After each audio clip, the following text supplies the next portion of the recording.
বিসমিল্লাহির রহমানির রহিম। পরম করুণাময় ও অসীম দয়ালু আল্লাহর নামে।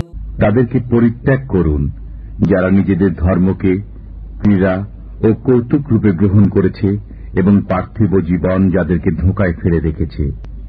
কোরআন দ্বারা তাদেরকে উপদেশ দিন যাতে কেউ স্বীয় কর্মে এমনভাবে গ্রেপ্তার না হয়ে যায় যে আল্লাহ ব্যতীত তার কোনো সাহায্যকারী ও সুপারিশকারী নেই, এবং যদি তারা সমগ্র জগৎকেও বিনিময় রূপে প্রদান করে তবু তাদের কাছ থেকে তা গ্রহণ করা হবে না। এরা ওই সমস্ত লোক যারা নিজেদের কৃতকর্মে জড়িত হয়ে পড়েছে।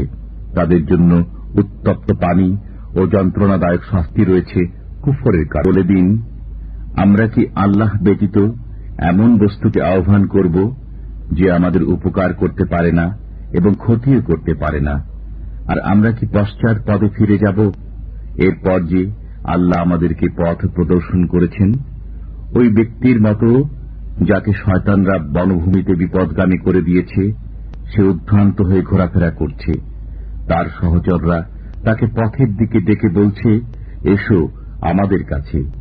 আপনি বলে দিন, নিশ্চয় আল্লাহর পথই সুপথ। আমরা আদিষ্ট হয়েছি যাতে স্বীয় পালনকর্তার আজ্ঞাবহ হয়ে যায়। পারেনি যখন তারা বলল, আল্লাহ কোন মানুষের প্রতি কোনো কিছু অবতীর্ণ করেননি। আপনি জিজ্ঞেস করুন, ওই গ্রন্থ কে নাজিল করেছে যা মূসা নিয়ে এসেছিল, যা জ্যোতি বিশেষ এবং মানব মণ্ডলীর জন্য হিদায়াত স্বরূপ, যা তোমরা বিক্ষিপ্ত পত্রে রেখে লোকদের জন্য প্রকাশ করছ এবং বহুলাংশে গোপন করছ। তোমাদেরকে এমন অনেক বিষয় শিক্ষা দেওয়া হয়েছে যা তোমরা এবং তোমাদের পূর্বপুরুষরা জানত না। আপনি বলে দিন, আল্লাহ নাজিল করেছেন। অতঃপর তাদেরকে তাদের ক্রীড়ামূলক বৃত্তিতে ব্যাপৃত থাকতে চাইতে বড় জালিম কে হবে যে আল্লাহর প্রতি মিথ্যা আরোপ করে অথবা বলে, আমার প্রতি ওহী অবতীর্ণ হয়েছে, অথচ তার প্রতি কোনো ওহী আসেনি, এবং যে দাবি করে যে আমিও নাজিল করে দেখাচ্ছি যেমন আল্লাহ নাজিল করেছেন। যদি আপনি দেখেন, যখন জালিমরা মৃত্যু যন্ত্রণায় থাকে এবং ফেরেশতারা স্বীয় হস্ত প্রসারিত করে বলে, বের করো স্বীয় আত্মা, অদ্য তোমাদেরকে অবমাননাকর শাস্তি প্রদান করা হবে, কারণ তোমরা আল্লাহর উপর অসত্য বলতে এবং তার আয়াতসমূহ থেকে অহংকার করতে। তিনি আকাশ থেকে পানি বর্ষণ করেছেন, অতঃপর আমি এর দ্বারা সর্বপ্রকার উদ্ভিদ উৎপন্ন করেছি। অতঃপর আমি এ থেকে সবুজ ফসল নির্গত করেছি, যা থেকে যুগ্ম বীজ উৎপন্ন করি। খেজুরের কাঁদি থেকে গুচ্ছ বের করি যা নুয়ে থাকে, এবং আঙুরের বাগান, জয়তুন, আনার পরস্পর সাদৃশ্যযুক্ত এবং সাদৃশ্যহীন। বিভিন্ন গাছের ফলের প্রতি লক্ষ্য করো যখন সেগুলো ফলন্ত হয়, এবং তার পরিপক্কতার প্রতি লক্ষ্য করো। নিশ্চয় এগুলোতে নিদর্শন রয়েছে ঈমানদারদের জন্য। হে জিন সম্প্রদায়, তোমরা লোকদের মধ্যে অনেককে অনুগামী করে নিয়েছ। তাদের মানব বন্ধুরা বলবে, হে আমাদের পালনকর্তা, আমরা পরস্পরের মাধ্যমে ফল লাভ করেছি।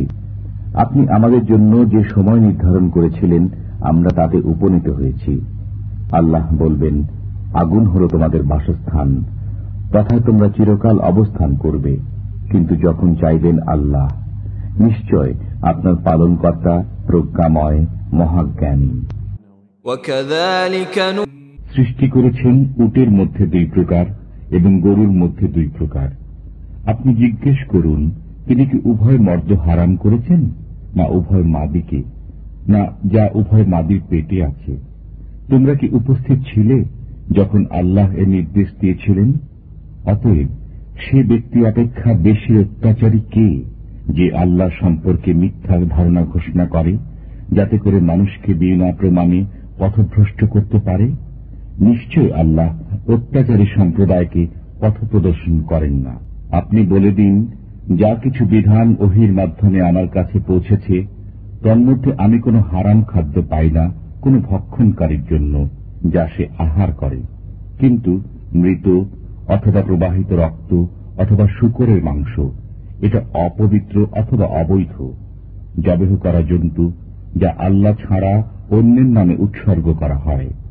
অতঃপর যে ক্ষুধায় কাতর হয়ে পড়ে, এমত অবস্থায় যে অবাধ্যতা করে না এবং সীমা লঙ্ঘন করে না, নিশ্চয় আপনার পালনকর্তা ক্ষমাশীল, দয়ালু। আপনি বলুন, এসো আমি তোমাদের ওই সব বিষয় পাঠ করে শোনাই যেগুলো তোমাদের পালনকর্তা তোমাদের জন্য হারাম করেছেন।